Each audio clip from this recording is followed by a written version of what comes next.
The first question that came in is a multi-part question, and it says, I've read that literary agents often don't want to publish your work if it's self-published already. I've been querying my second novel on and off for a year and will continue to do so. However, my family and particularly my high school students keep pressuring me to let them read it. Students don't want a printed copy.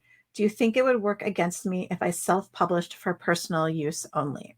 So I actually followed up with this person via email to just ask a clarifying question because what I wanted to know is what they were considering doing as far as self-publishing for personal use only. So I said, "Can you clarify for me if you'd be self-publishing it anywhere where anyone can purchase, or if you'd be creating a few print books or an ebook to gift your friends and family, but it wouldn't be for sale anywhere?"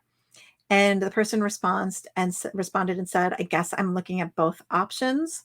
And if I had it for sale, would it count against me?" So this is helpful information for me to be able to answer this question. And the answer is yes. Let's define published. So the basic definition of something being published is that it's available for purchase. This is a very generic description, and we can talk about something being published as fan fiction or on Wattpad, where it's not necessarily for sale, it's free for everybody. But the basic definition of being published is that you have published something where people can purchase it. So once you put something up for sale where people can purchase it, you are now considered having self-published the project. So if you want to do that, then it is likely that agents are going to now be looking at the sales record. They're going to want to know, how did it sell? How did you market it? What kind of marketing plan did you develop around it? Who bought it? How hard did you try to sell it?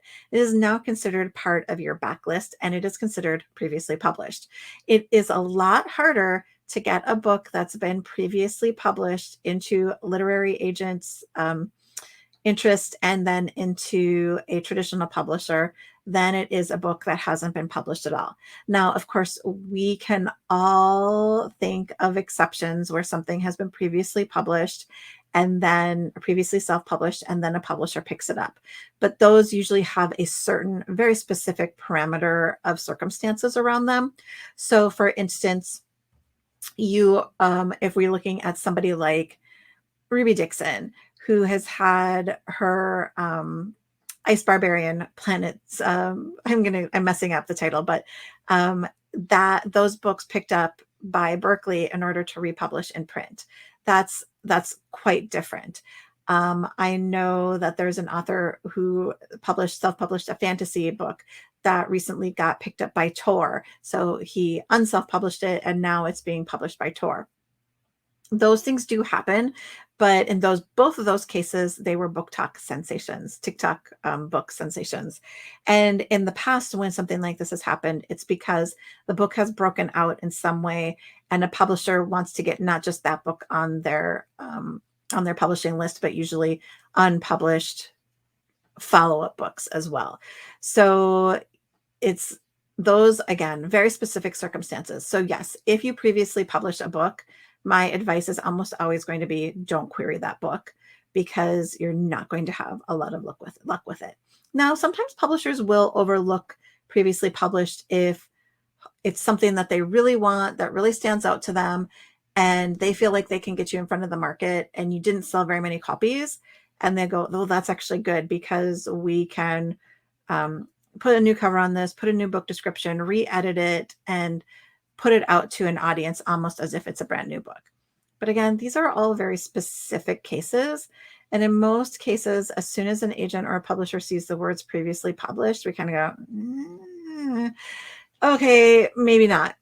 So if you wanted your students and your family to be able to purchase it, and to be able to read it, and you want to pursue traditional publishing, then the best way to do that is to have a small amount of copies, print or digital, created that's just for them to read it. And that's okay. You can distribute your work to friends and family, as long as you're not putting it available for purchase.